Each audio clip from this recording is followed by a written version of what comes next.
Hopefully, your confidence is growing and you're finding yourself venturing further and further into the deep, dark ruins, encountering new and unique challenges like what comes with our next cave mob, Slurpers. These furballs will be plentiful and stand in your way if you wish to progress to the ruins themselves, but where exactly are they gonna be? Like our depth worm and snurtle friends, the wilds are where the slurpers roll, but you will most certainly find greater numbers in the cave lichen section of the wilds. That being said, the village will also have some dotted nearby, while even the light bulb plains may see a straggler or two from time to time, but that is highly unlikely. So what's the poop with our new friendos here? Well, I can tell you that they are flimsy and bloody easy to dodge as well. They may boast an extended range and may attack quickly, but seeing as they cannot change direction once they begin charging at your booty, a simple slip and dip is all that is needed to keep them away. But do keep in mind that they will drain your sanity while in close proximity, so you shouldn't play with them for too long. Oh! And they also give off a bit of light as they roll about the place. More on that later. For now, let's discuss how many of your encounters with these slurps could go. And that is with them catching some Z's. Slurpers are initially asleep upon spawn, but its stomach wakes it up. But take advantage of the snooze and slurp and kill it deadzo before it has a chance. But if you don't catch them sleeping, fighting them is super simple. Play Matador for a minute and bait out their lunge attack. They will sit in whatever position they land in, leaving you to smash them dead with but a few swings of your deadly meat. It doesn't even matter how many there are, folks. Just dodge, weave, and murder them over and over and over again.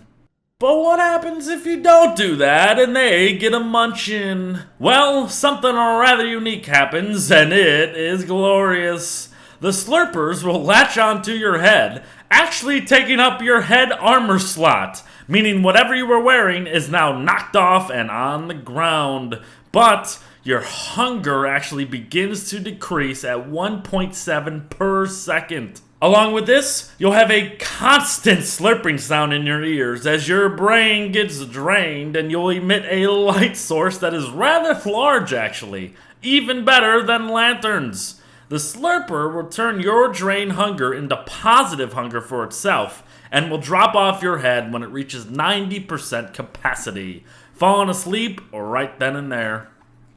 But before that happens, you can travel back up above with them attached to your face and build a little pen area to keep your slurper companions.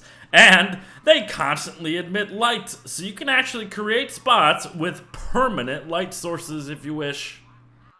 But about them loots, what they droppin'? Well, the light bulbs are guaranteed, and I don't think I need to explain those. But slurpers also have a 50% chance to drop what is known as a slurper pelt. Now these puppies are useful.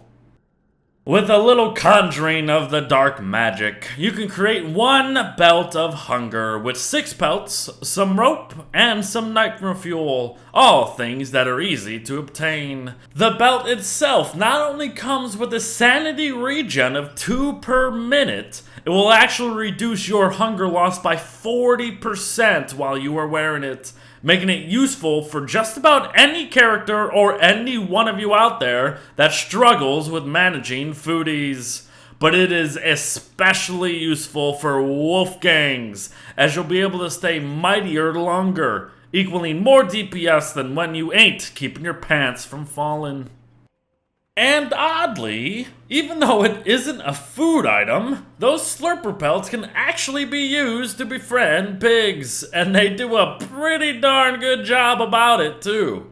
Just feeding 2 or 3 is enough to make your porky pals come along with you for some time. Final notes: Slurpers can attach themselves to bunnymen or even pigs, but it will not drain their hunger. It will drain their health at that same rate as if it was attached to your head. The Slurpers will drop once the host is deadzo. And I know what some of you might be saying. Man, these little roly-polies are frickin' easy. You're right, they are. But throw in the fact that they are within the wilds, come in numbers, and you may just have to fight during a nightmare cycle, and you may end up regretting having said that. So there you have it, everyone. A guide on how to slow the Slurpers roll and how to take advantage of it. But one more mob sits within the wilds and awaits your arrival. Our journey to the ruins is reaching its end, so I hope you've been paying attention, as things are about to get more difficult. Thanks for watching, and I'll see you in the next one. Bye-bye.